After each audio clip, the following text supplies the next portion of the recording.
It's a funky wee season, and it really is a wee season now because it's going to start August 2nd and last for about 10 minutes.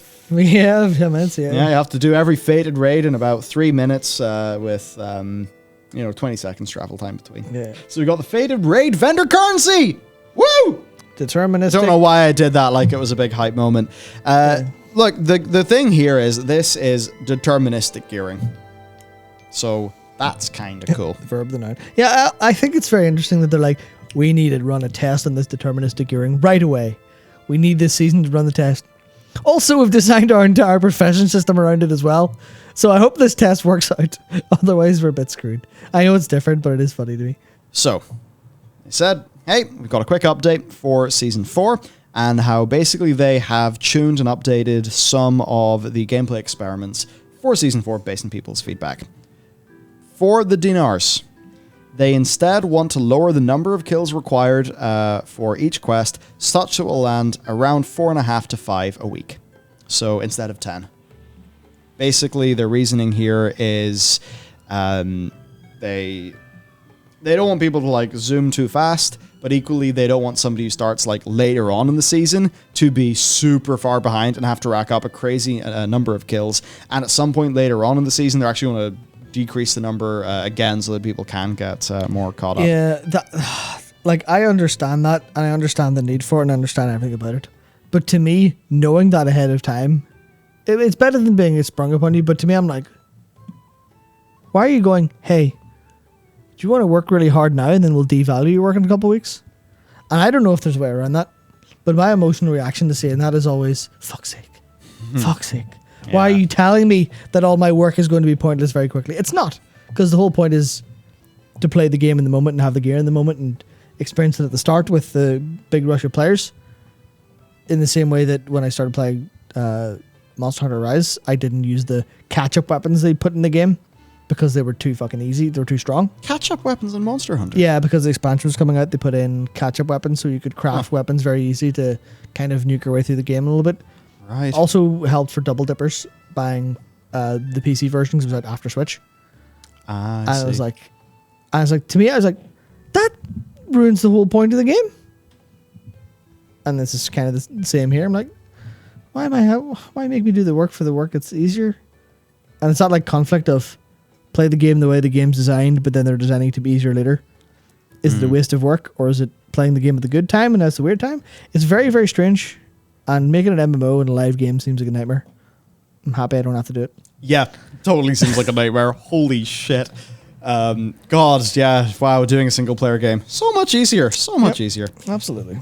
And then they say, just to mention it, this is maybe the bit that's sad for some of us, they're not currently looking at changing the rate of acquiring materials to upgrade a fated item to heroic or mythic. It's going to stay as a 100% drop rate from heroic mythic bosses and require 20 to transform. Some people might want that to be a bit faster. Now also, Heroes Path portals are coming for all the dungeons. So you'll be able to get portals back to those dungeons. Yeah, you'll still get them. Which I guess would mean that if you didn't do the challenge modes back in WoD, you can now earn some WoD portals.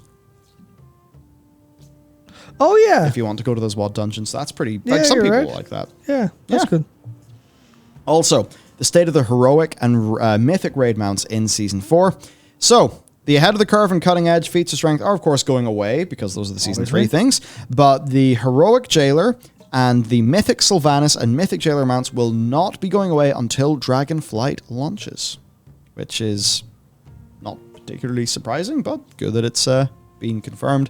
And I suppose that people will have actually some time to farm out those mounts, especially for the mythic one, where, they maybe want to get their team kitted out.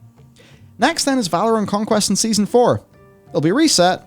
For Valor, no cap. Just go. Thank Go. Christ. Go play game. Of course, your rating will limit you, but other than that, go play game. Upgrade things. Conquest will be reset, and it will have a higher weekly cap than previous seasons, and then will be fully uncapped after a little bit. So, yeah, pretty good. Interesting. So let's see, what's that say? Resetting them is a little odd, though, for the season. You can understand doing it in order to incentivize people to do the new content for the currency instead of just saying what they've got. But because it's... Alright, so Dakor is taking that because it's not an ordinary season and it's much shorter, why not let people carry it through? I think that's just like a sort of a fair playing field starting the season off. Yeah, because otherwise you just have people who get to skip the whole part of the start of the season, which kills the whole idea of a seasonal treadmill. Yeah. And obviously seasonal treadmill is definitely a weird way to have to think about World of Warcraft, but it kind of is. Kind of is. So that's decently why, but it is frustrating where some people are so far ahead in the treadmill they have infinite currency.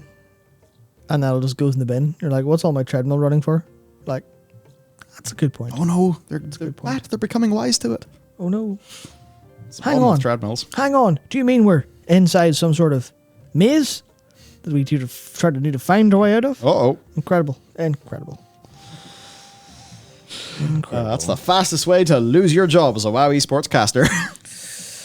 Well, I mean, yeah. Turned out pretty good for Rich in the end. Sure did.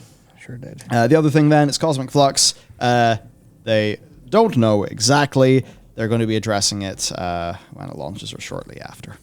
I basically just guess like account wide, give people cool shit to buy with it, etc. It would be very nice to be account wide because as a chronic alcoholic, I hate having to go and pick up every fucking treasure to get enough Cosmic Flux for Legendary. It's brutal.